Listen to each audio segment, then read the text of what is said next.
Olá, meus amados. Hoje, dia 28 de junho de 2022, terça-feira da 13ª semana do Tempo Comum.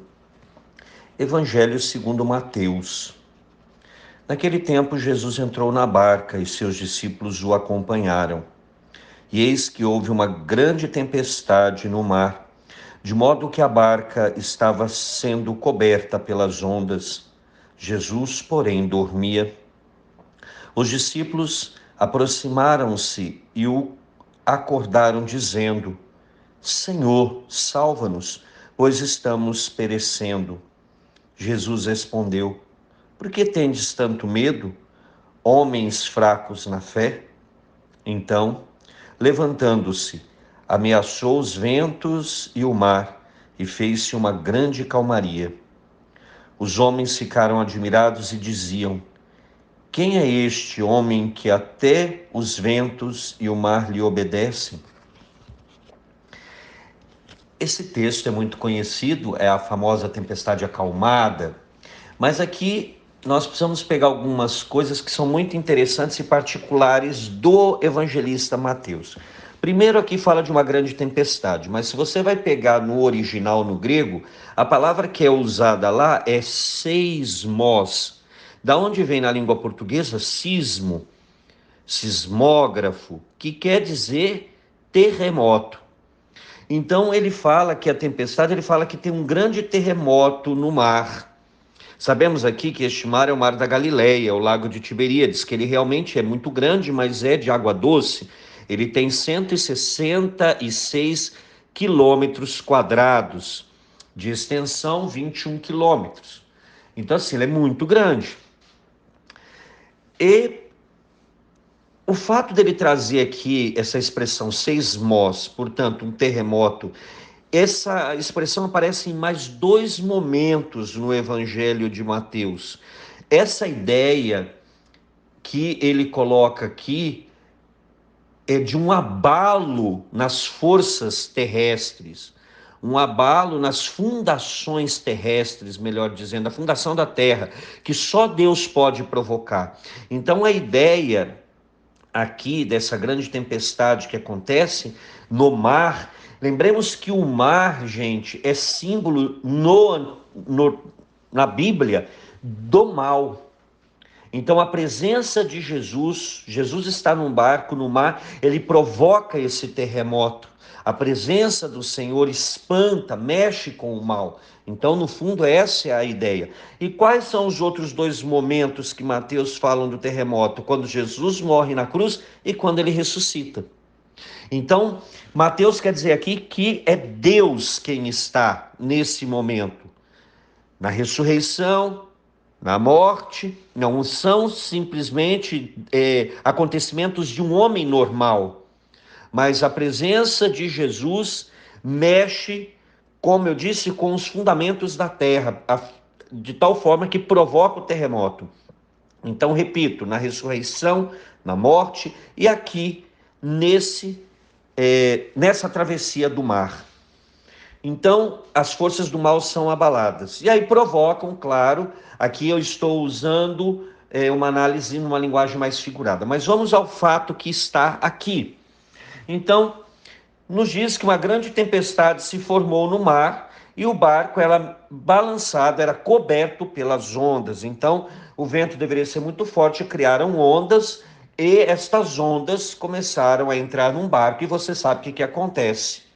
O barco afunda.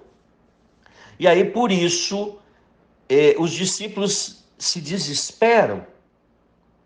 Jesus está no barco, sim, e Lucas traz um fato que aqui em Mateus nós não vemos. Mateus só diz que Jesus dormia no barco. Fato que também Lucas diz, só que Lucas fala que ele estava na popa, na parte de trás, que é o primeiro lugar que afunda. Se você observar, a maioria dos barcos ele começa a afundar pela popa. Ele não afunda pela proa, ou seja, pela parte traseira. Então Lucas nos traz esse detalhe que Mateus não traz. Então o Senhor estava dormindo e ali diante disso, Essa tempestade que se formou, a água que entra, o Senhor dormindo, esses homens começam a se desesperar. Talvez tentaram tirar a água, tentaram e não conseguiram. Num dado momento, eles vão até Jesus, acordam o Senhor e dizem: Senhor, salva-nos, pois estamos perecendo. Graças a Deus que eles tiveram a sabedoria de buscar auxílio em Deus. E muitas vezes, desculpe, nós somos tão, desculpe que eu vou dizer, burros, que nós somos orgulhosos. Eu vou dizer que nós somos tão orgulhosos que nós estamos precisando do socorro de Deus, mas a gente não pede. Ai, Deus sabe o que eu estou precisando. Isso é orgulho, meu irmão, minha irmã. Em nome de Jesus, quebre. Ore com o coração rasgado diante da presença de Deus. Apresente a dor, o sofrimento, aquilo que está no seu coração, que você sente de verdade. Seja sincero, profundo na sua oração, na sua súplica. Rasgue o seu coração. Chore diante da presença do Senhor. Ainda bem que eles tiveram isso. Toma uma bronca do Senhor. E nós vamos entender por que eles tomam uma bronca. Não é pelo fato deles pedirem socorro a Jesus, mas deles a pensarem que o Senhor, estando no barco, permitiria que o barco afundasse e que eles perecessem. O que é perecer? É morrer, gente. Nós estamos morrendo, está dizendo os apóstolos aqui. E aí o Senhor levanta e responde para eles. Aliás, o Senhor responde, depois ele levanta. O Senhor responde provavelmente deitado, pelo que dá a entender aqui, porque depois ele vai se levantar. O Senhor diz: por que tendes tanto medo, homens fracos na fé? Eu já disse que o medo é o oposto da fé. E o Senhor fala: por que vocês têm tanto medo? Eu não estou aqui. Ah, mas o Senhor está dormindo. Mas eu estou aqui. Às vezes na nossa vida, gente, nós vamos ter a impressão que Deus está dormindo. Deus não está dormindo. Você pode ter certeza disso. Mesmo Jesus estando ali, Jesus era plenamente Deus e plenamente homem, então ele sentia cansaço, dormiu porque estava cansado, mas não podemos esquecer que era um homem Deus, um Deus homem que estava ali, então jamais aquele barco afundaria enquanto o Senhor estivesse ali, ainda que ele estivesse dormindo. E às vezes nós realmente deixamos o nosso barco afundar, porque não pedimos socorro para o Senhor, ou muitas vezes achamos que realmente Deus está dormindo, então que não vale nem a pena perder tempo. Mas Deus não dorme. Não cochila e não dorme aquele que é o guarda de Israel, como vai dizer o Salmo.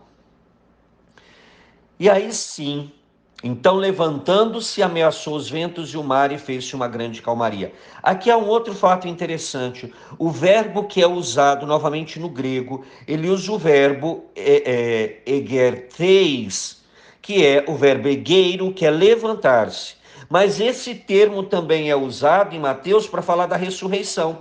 Se você pegar lá Mateus, nós estamos aqui no capítulo 8, se você pegar no capítulo 27, você vai ver que o versículo 52, também no 53 e no 63, no grego, ele usa a expressão levantar-se, que era uma expressão para ressuscitar. Então aqui é interessante que ele fala...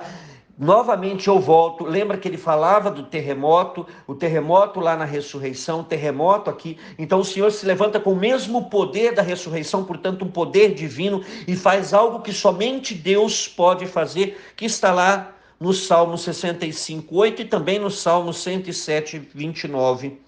Somente Deus pode acalmar o mar bravio, as águas revoltas do mar. Só Deus tem poder para isso. Então, em outras palavras, Mateus está aqui já desvelando, mostrando, revelando a divindade de Jesus, que ele não é simplesmente um profeta qualquer, não é um homem qualquer, mas é o Filho de Deus, próprio Deus encarnado, que assume a nossa humanidade e que vem nos salvar do pecado e da morte, nos dando a vida eterna. Por isso que termina o texto dizendo: os homens ficaram admirados e diziam: quem é este homem? Olha aqui, quem é este que até os ventos e o mar obedecem? Então eles falam: olha, isso só Deus pode fazer, mas esse homem está fazendo isso, como é que pode? É esse o questionamento que está ali. E eu quero terminar dizendo o seguinte, gente: muitas vezes na nossa vida, nós queremos sugerir a Deus, diante das dificuldades, o que Deus deve fazer. Não, nós devemos orar e acreditar e confiar e esperar que Deus está conosco e que Deus não vai nos abandonar nunca. Somos nós que abandonamos o Senhor, somos nós que perdemos a confiança, a fé, a esperança em Deus. Meu irmão, minha irmã, diante dos momentos de dificuldades que todos nós enfrentamos, uns mais, outros menos, oremos, confiemos na misericórdia, confiemos no amor de Deus, confiemos que Ele tem para nós um plano de amor, que nos deu o seu Filho, como vai dizer São Paulo, e com o seu Filho nos deu tudo. O que mais Deus poderia não ter nos dado? Paulo pergunta. Ele nos deu tudo com o Filho dele. Tudo que Ele podia nos dar, Ele nos deu a vida eterna, Ele nos deu a salvação. Então, muitas vezes, quando passarmos por momentos difíceis, nós não temos que revoltar e nem dizer para Deus como Ele deve agir. Nós devemos orar e esperar que este Pai de amor e de misericórdia virá o mais rápido possível em nosso socorro. E, Senhor, e diante desta palavra, nós queremos mais uma vez pedir ao Espírito Santo que nos dê o dom da fé. Nós precisamos, a cada dia nós oramos e devemos suplicar para que a nossa fé seja restaurada, para que a nossa fé seja fortalecida diante das dificuldades, diante das lutas, diante de tantas coisas que vão acontecendo em nossas vidas, Senhor, e que muitas vezes nós devemos lutar, que nós, Senhor, não desistamos, mas confiemos plenamente na Tua misericórdia, confiemos plenamente no Teu amor, Senhor, que a nossa vida seja colocada a cada dia nas Tuas mãos, e que as Tuas mãos santas, Senhor, nos guardem de todo mal, e que nos dê força para que enfrentemos confiantes em Ti, que esta batalha, Senhor, nós não a lutamos em vão, mas lutamos com a certeza que o Senhor está conosco. E, Mãe querida, mais uma vez pedimos a Tua intercessão, roga pela paz mundial e pelo fim desta pandemia. Ave Maria, cheia de graça, o Senhor é convosco, bendita sois vós entre as mulheres, e bendito é o fruto do vosso ventre, Jesus. Santa Maria, Mãe de Deus, rogai por nós, pecadores, agora e na hora de nossa morte. Amém. E que desça sobre você, meu irmão e minha irmã, pela intercessão da Virgem Santíssima, a bênção do Deus Todo-Poderoso, Pai, e Filho e Espírito Santo. Amém.